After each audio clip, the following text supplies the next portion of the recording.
Assalamualaikum warahmatullahi wabarakatuh. Alhamdulillahirabbil alamin, nahmaduhu wa nasta'inu wa nastaghfiruh wa na'udzubillahi min syururi anfusina wa min sayyiati a'malina may yahdihillahu fala mudhillalah wa may yudhlil fala hadiyalah. Asyhadu an la ilaha illallah wahdahu la syarikalah wa asyhadu anna Muhammadan abduhu wa rasuluh, amma ba'du.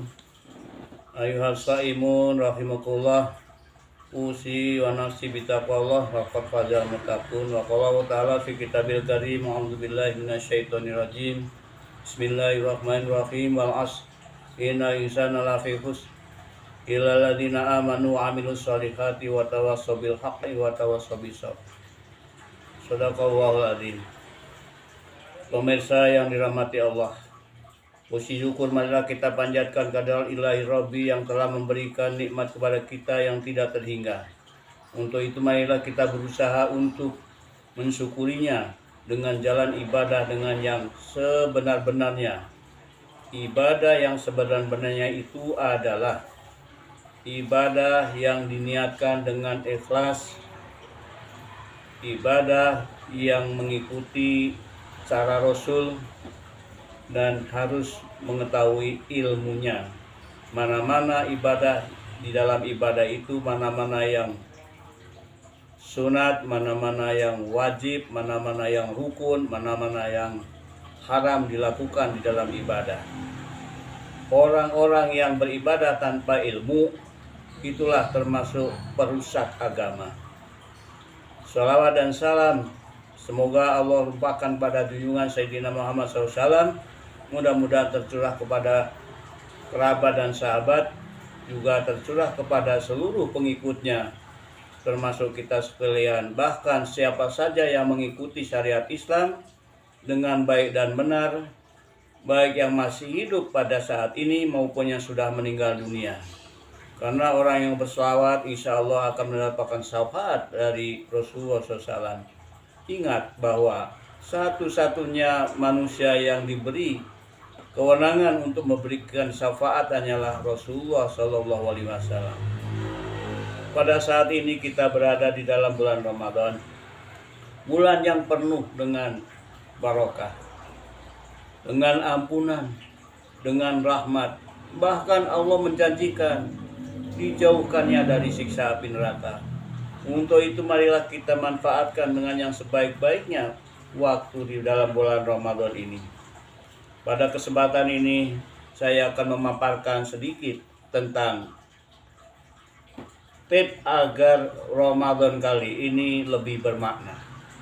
Yang pertama adalah marilah kita jauhi segala perbuatan yang menyebabkan amalan kita rusak.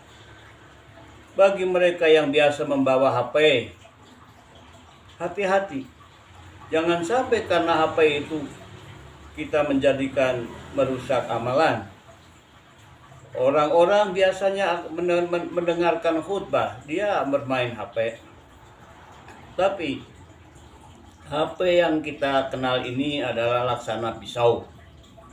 Pisau kalau dipakai oleh orang tukang dagang itu bermanfaat, tetapi kalau dipakai oleh penjahat maka itu bisa mendapatkan malapetaka. Demikian pula HP bisa dilakukan untuk kebutuhan beramal. HP smart bisa untuk mendownload Al-Quran, Bulughul Maram, Riyadhus Shalihin, dan sebagainya. Pandai-pandailah memakai handphone yang kita punya ini. Terutama apabila kita sedang ibadah, hati-hati jangan sampai mengganggu kekhusyuan ibadah.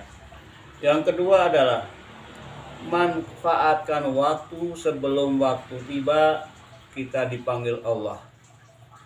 Jangan sampai kita lalai. Bagaimana Allah memperingatkan wahai orang-orang yang beriman? Orang-orang yang beriman, yang imannya lemah, imannya kuat, semuanya diperingatkan oleh Allah. Bertakwalah kepada Allah. Dan dengan takwa yang sebenar-benarnya takwa. Dan janganlah meninggalkan dunia ini kecuali dalam keadaan berserah diri secara total kepada Allah Subhanahu wa Ta'ala. Bagaimana caranya? ikuti segala apa yang ada di dalam Al-Quran dan As-Sunnah. Segala perintah hendaknya semaksimal mungkin kita bisa melaksanakan. Memang perintahnya itu ada banyak, tapi kita harus berusaha. Tapi yang jelas kita harus meninggalkan segala apa saja perbuatan yang mendatangkan dosa, yang sia-sia pun kita tidak boleh laksanakan, apalagi yang mendatangkan dosa. Jadi terhadap waktu itu, manusia itu adalah ada yang memanfaatkan waktu ketika kita masih hidup, dan ada yang membuang-buang waktu, dan juga ada yang merusak waktu. Yang membuang-buang waktu itu adalah hanya untuk perbuatan yang sia-sia. Yang merusak waktu itu adalah orang-orang yang membuat suatu kemaksiatan di dalam melaksanakan kehidupan sehari-hari.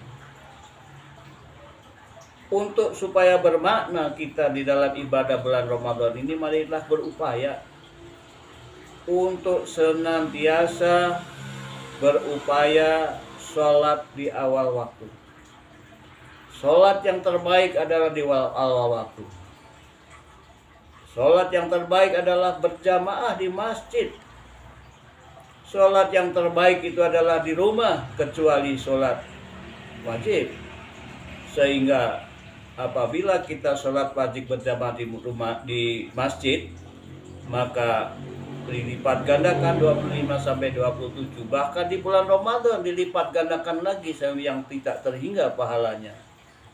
Oleh karena itu jangan sia-siakanlah untuk berupaya melaksanakan ibadah yang sebaik-baiknya. Yang terakhir, marilah kita berbanyak berbagi di dalam Ramadan ini dengan memberikan takjil kepada orang, maka dia itu akan mendapatkan pembebasan dari dosa dan akan mendapatkan pahala.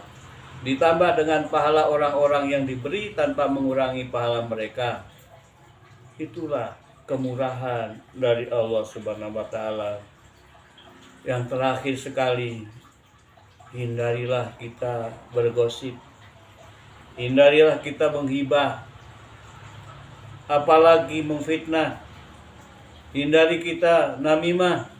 Jangan sampai kita mengadu domba seperti sekarang ini, banyak yang suka mengadu domba.